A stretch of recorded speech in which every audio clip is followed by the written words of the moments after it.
Hiya guys, Andy Crowley here, and in this series of videos what I'm naming Level 0 of my beginner's course, I'm talking you through the absolute basics and getting to know your guitar itself. Whether it's electric or acoustic, we'll be talking you through everything you need to know about the guitar itself, how to set up your amplifier, how to get your guitar in tune, all of those sorts of things. And as I say, this is what I'm calling Level 0 of my beginner's course that's available on andyguitar.co.uk at the website and on my YouTube homepage.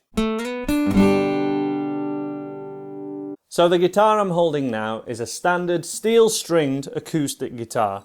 We can tell it's acoustic because we have this hole in the middle which is called the sound hole, which is how it sounds much louder than other types of guitar that don't have this sound hole. We therefore call it self-amplifying basically. And the anatomy is very similar to a person. We have the head, neck and the body of the guitar. Starting at the head, we have tuning pegs which we turn to tighten your strings and get your guitar in tune basically. The strings themselves, before they get to the tuning pegs, go over this white part called the nut. We have metal frets going down the neck, but we'd call this area fret 1, fret 2 and fret 3, etc. As I mentioned previously, we have the sound hole which amplifies your acoustic, and we also have usually one of these things which is called a pick guard. It literally protects your guitar from any damage from when you're strumming. And finally, on the body of your acoustic guitar, we would have the bridge and these guitar pegs which hold your strings in place. Now this type of acoustic guitar is the most common use for any pop, rock, blues or any sort of those popular styles, including country as well, I should mention. It sounds great, it sounds very bright, and it is the most common style of acoustic guitar that I would recommend. There is another style of acoustic guitar that looks very similar to this but has nylon strings. Now these are easily identifiable because of the change in the headstock. The nylon stringed acoustic guitar has holes in this headstock because of the different way that the strings attach to the guitar. This steel string acoustic guitar doesn't have those holes and it winds round the metal part of the tuning pegs themselves here.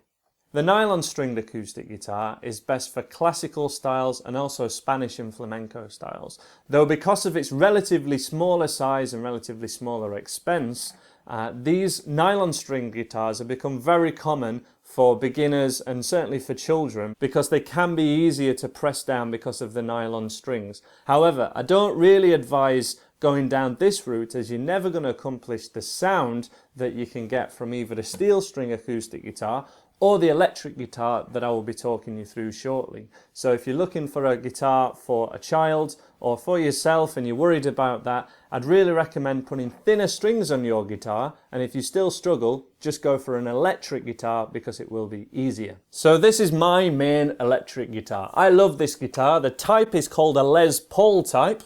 And on the whole, all electric guitars are very similar to the acoustic in anatomy, and everything that we're going to cover in my beginner's course works on both electric and acoustic guitars. We still have the head, neck and body, 6 strings, same kind of frets, tuning pegs, everything like this, but we have these added controls on the body of the guitar. But what we don't have typically on electric guitars is a sound hole. This is because we have replaced the sound hole by pickups, which are essentially magnets that act like microphones so that we can plug it into an electric guitar amp and we get that electric guitar sound, which I will be talking through in a second.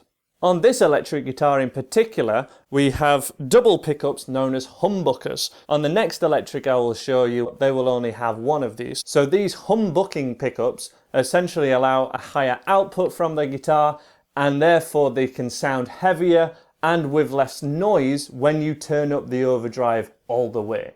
Now we have 2 of these pickups, which is selected by this toggle switch here. When it's in the down position, this toggle activates this pickup. When it's up, it activates this one at the neck, and then in the middle, it activates both of them but keeps the volume even between each pickup. 99.9% of the time, I would recommend this pickup is in the down position, which activates this pickup, which is how to get the loudest, brightest sound from your guitar itself. And if you want to attenuate the sound at all or turn anything down, you would do that on the amplifier, but we want the maximum amount of sound from your guitar. And we're going to get that by making sure that each of these controls, which include volume from the guitar and tone, are turned all the way up to full. And you can do that by screwing them clockwise, which means the output is to full, and that's the same way as you would screw on the top of a bottle.